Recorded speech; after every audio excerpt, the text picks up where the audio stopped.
The live TV, सच सबसे आगे। नमस्कार, मैं हूं रंजीत झा और आप देख रहे हैं द लाइव टीवी। इजराइल और ईरान की जंग शुरू हो गई है।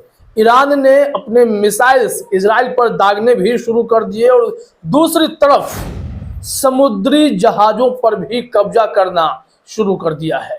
इजरायली शिप को ईरान ने अपने कब्जे में लिया है, लेकिन यहाँ एक दुखद खबर भी है कि हमारे भारतीय नागरिक भी उस जहाज में सवार थे और उस शिप को कब्जे में ले लिया गया है। भारत में प्रशासनिक तौर पर, कूटनीतिक तौर पर ईरान से बातचीत जारी है और पूरी कोशिश हो रही है कि किसी तरह भारतीय नागरिकों को ईरान से मुक्त करा लिया जाए, क्योंकि भारत ने भी हाई अलर्ट घोषित किया था। ईरान में जो लोग रह रहे थे और इजराइल में जो लोग रह रहे थे, उन्हें कहा गया था कि युद्ध की अगर शुरुआत हो रही है तो आप लोगों को जरा सुरक्षित रहने की जरूरत है। लेकिन इस बीच यह खबर हैरान करने वाली है। बताया जाता है कि उस शिप में 25 लोग सवार थे, जिसमें से 17 तो भारतीय हैं।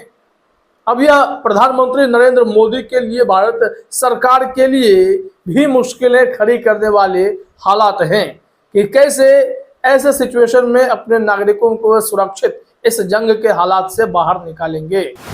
यह विजुअल आप अपने स्क्रीन पर देख रहे हैं। देखिए जरा कि कैसे इस जहाज को कब्जे में लिया गया है और आपको एक प्लेन भी यहाँ पर उड़ता हुआ दिखाई पड़ेगा और यह मिलिट्री का प्लेन बताया जाता है, ईरान का है। और ये मॉनिटर करने आ रहे हैं क्योंकि ईरान ने इस शिप को कब्जा में ले लिया है।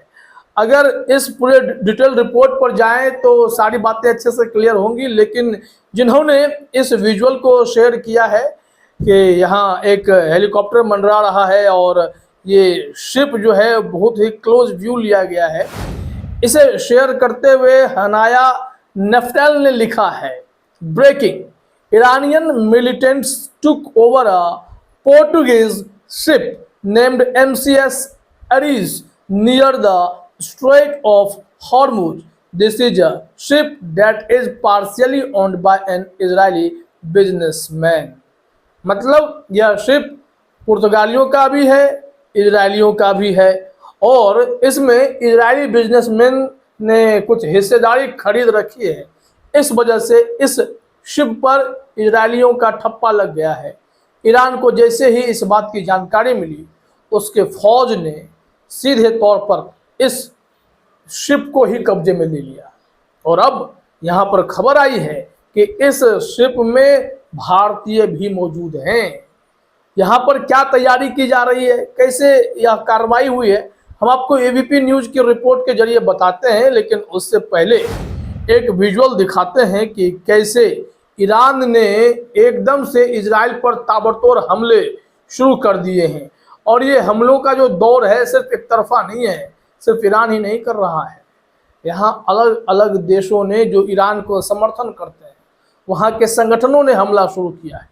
हमास का हमला तो चल ही रहा था, लेकिन अब जो रिपोर्ट है कि हिजबुल्लाह बीते दिनों ही 40 मिसाइलें इजराइल पर दाग कर उनके नाक में दम कर दिया है। अब यह विजुअल आप देखिए, ईरान ऑब्जर्वर ने शेयर किया है।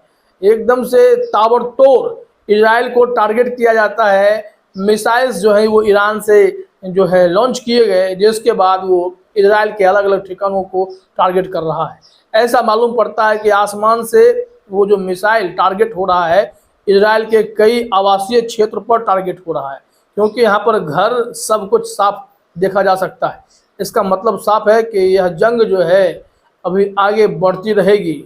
और यहाँ से अब लौटते हैं एबीपी न्यूज के रिपोर्ट पर कि हमें क्या खबर मिल रही है, कैसे यह जंग जो है और बड़ी होती जा रही है। दुनिया कितने युद्ध और देखेगी, जहाँ एक और इस वक्त लोग शांति की अपील कर इंटरकनेक्टेड होकर विकास का काम करना चाहते हैं, वहीं मिडिल ईस्ट में जो आग भड़की है और इसके पीछे अमेरिका को भी जिम्मेदार बताया जाता है कि इजराइल सबसे दुश्मनी मोल ले रहा है। इजराइल के खिलाफ जो भी देश है वो उसका दुश्मन है और उससे लड़ाई करता है। लेकिन यहाँ पर इजराइल को कई मौके मिले कि आप हमास पर हमला बंद करो, वहां पर निर्दोषों की हत्या बंद करो। गाजा में जिस तरीके से आपने हमला करना शुरू किया उसमें गजावासियों की जान गई। हमास से भिड़ना था ना, तो हमास के लड़ाकों का तो आप कुछ कर नहीं पाए, लेकिन वहां गाजा में निर्दोष लोगों की जानें लेने लगे। इसको लेकर गंभीर चिंता जताई गई। कई इजराइल के मित्र देश भी इजराइल को पाठ पढ़ा रहे थे। अंत में अमेरिका ने भी इजराइल से कहा कि भाई बस करो, अब युद्ध विराम की जरूरत है। लेकिन तब तक हिजबुल्लाह का अटैक इजराइल पर शुरू हुआ और उसके बाद इजराइल ने गुस्से में आकर ईरान के दूतावास पर हमला कर दिया। ईरानी राजनयिक मारे गए। अब ईरान ने कसम खा ली कि हम नहीं छोड़ेंगे, हम हमला करेंगे। कल तक तैयारी चल रही थी, कल तक सैकड़ों खतरनाक मिसाइल और बॉम्बर ड्रोन्स की व्यवस्था कराई गई थी और अमेरिका अपने इजराइल को बचाने के लिए चीन तक से, अपने दुश्मन चीन तक से जाकर गुहार लगाने लगा कि रोकिए, ईरान को रोकिए, नहीं तो यह जंग बहुत खतरनाक रूप लेने वाला है।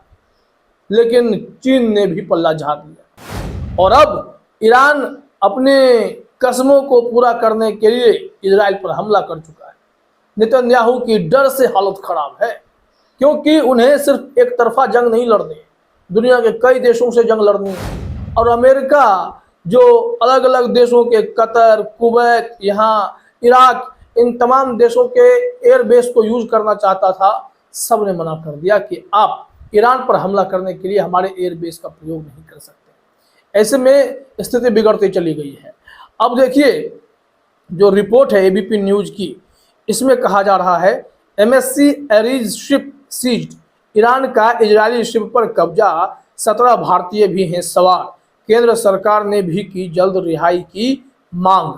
खबर में क्या है वो भी देखिए। कहा जा रहा है कि मिडिल ईस्ट में इजरायल और ईरान के बीच बढ़ते तनाव को लेकर भारत भी पूरी तरह से अलर्ट है। इस बीच ईरान की ओर से एक इजरायली शिप पर कब्जा कर लिया गया, जिसने भारत के लिए मुश्किलें खड़ी कर दी। इस शिप पर सवार 25 सदस्यों में से 17 भारतीय नागरिक हैं। इस मामले में भारत ईरान अधिकारियों के लगातार संपर्क में है। नई दिल्ली ने भारतीय नागरिकों को छुड़ाने के लिए अपने राजनयिक चैनल के जरिए ईरान पर पूरा दबाव बनाया हुआ है। लेकिन अब होगा क्या? ईरान ने तो पूरी तरीके से उस शिप को कंट्रोल में ले लिया है। क्या अब वो हालात होने वाले हैं जैसे गाजा में हमास ने कई अमेरिकी नागरिकों को भी बंधक बना लिया था, इजरायली नागरिकों को भी बंधक बना लिया था। लेकिन पूछताछ के बाद अगर ईरान और भारत के संबंध अच्छे हैं तो इन्हें एक पॉइंट पर छोड़ ही दिया जाएगा, ऐसी उम्मीद की जा सकती है। लेकिन अगर इन्हें जंग में झोंक दिया गया, अगर दुश्मनी निकाल ली जाने लगी, तब क्या होगा? तब मोदी जी विश्वगुरु बनने का जो दावा करेंगे उसका क्या होगा?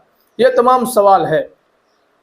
अब यहाँ देखिए क्या कहा जा रहा है कि विदेश मंत्रालय ने एक दिन पहले जारी की थी ट्रैवल एडवाइजरी।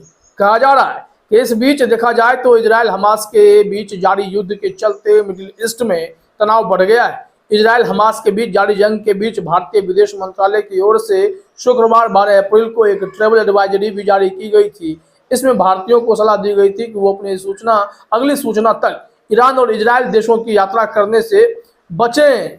लेकिन अब देखिए उस एडवाइजरी में यह भी कहा गया था कि जो लोग इजराइल में या ईरान में रह रहे हैं उन्हें भी सावधान रहने की ज़रूरत है और भारतीय दूतावास से संपर्क करने की ज़रूरत है।